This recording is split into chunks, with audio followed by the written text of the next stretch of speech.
Hello বন্ধুরা, তোমরা কেমন আছো? আশা করছি ভালো আছো। আজকে আমি একটা আমের রেসিপি নিয়ে চলে এসেছি। আজকে আমের শরবত করব। প্রথম থেকে শেষ অবধি দেখতে থাকো, আশা করছি ভালো লাগবে। তাহলে দেরি না করে আমি উনুনটা ধরিয়ে নেব। আমি দেখো উনুনটা ধরিয়ে জলটা গরম হয়েও গেছে। আমি এবার কিন্তু আমটা দিয়ে দেবো। এটা কিন্তু আমাদের গাছের আম, দেখো পেড়ে নিয়েছি। আমি দুটো আম দিচ্ছি, আমার দুটো আমতেই হয়ে যাবে। আমি একটা ঢাকনা দিয়ে ঢেকে দেব, দিয়ে আমি ভালো করে জাল দিয়ে সিদ্ধ করে নেব। 15 মিনিট কিন্তু মতো আমি সিদ্ধ করে নিয়েছি। এবারে আমি ঢাকনাটা খুলে দেখে নেব। দেখো জলটা অনেকটাই শুকিয়ে গেছে। আর এই যে দেখো চাপলে বুঝতেই পাচ্ছি, দেখো তোমরা বুঝতেও পারবে। এই যে দেখো খুন্তিটা বসে যাচ্ছে, তার মানে আমটা আমার ভালো সিদ্ধ হয়ে গেছে। এবারে আমি নামিয়ে নেব।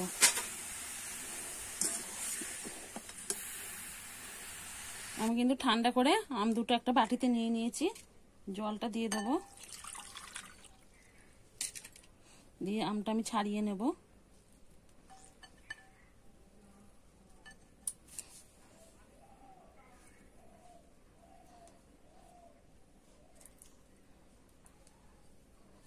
দেখো এইভাবে আমি আমের শাঁসটা বের করে নেব।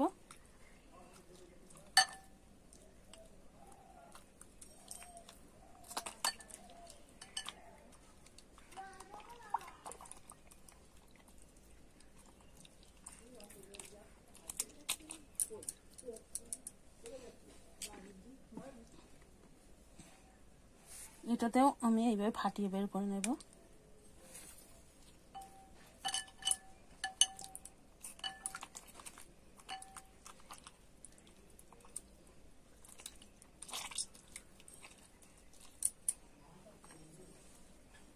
আমি হাত দিয়ে একটু চটকে আঁটি দুটো, এই যে দেখো আঁটিগুলো আলাদা করে নেব।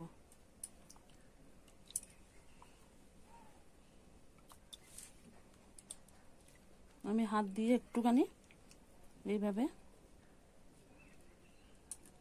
দানা দানাগুলো হাত দিয়ে একটুখানি আমি দেখো চটকে নেব। হাত দিয়ে ভালো করে আমি মিশিয়ে নেব। আমের শাঁসটা কিন্তু আমি ভালো করে বের করে নিয়েছি।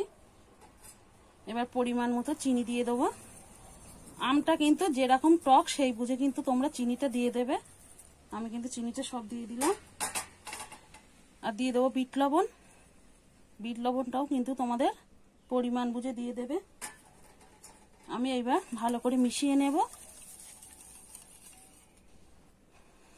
আমি দেখলাম আমটা ভীষণ টক, তার জন্য আমি আবার 1 চামচ চিনি দিয়ে দিলাম। আম টক হলে কিন্তু একটু চিনির পরিমাণটা বেশি লাগবে। আবার আমি একটু গুলিয়ে নেব। আমি কিন্তু আস্ত চিনি দিলাম, তোমরা কিন্তু চাইলে চিনিটা গুঁড়ো করে দিতে পারো। আমি আর একটুখানি এইভাবে ঘুটে নেব যাতে চিনিটা গলে যায়। আমি কিন্তু ভালোভাবে সব মিশিয়ে নিয়েছি, আর মেশানোর দরকার নেই।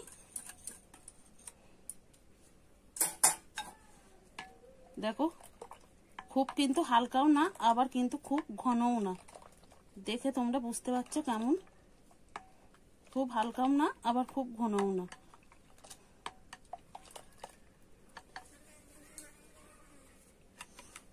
আমি বাটিটা সাইডে রেখে দেবো। এবারে তোমাদের আমি গ্লাসে করে দেখাচ্ছি কেমন হয়েছে।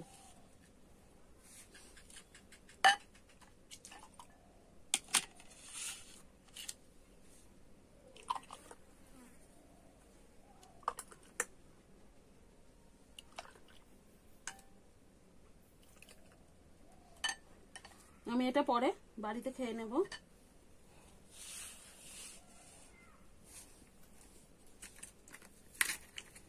আর ওপর থেকে একটু বরফ দিয়ে দেব।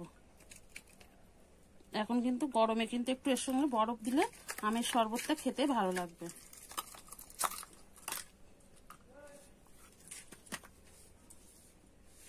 একটুখানি চাট মশলা দিয়ে দেবো। তোমরা চাইলে এটা দিতেও পারো, নাও পারো। আর সামান্য একটু বিট লবণ।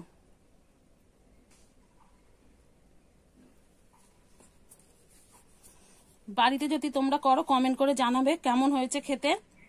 আর আমার রেসিপিটা ভালো লাগলে একটা লাইক করে দিও, আর একটা সাবস্ক্রাইব করে সঙ্গে থেকো। নতুন কোনো রেসিপির সঙ্গে দেখা হবে, ততক্ষণে ভালো থেকো, সুস্থ থেকো।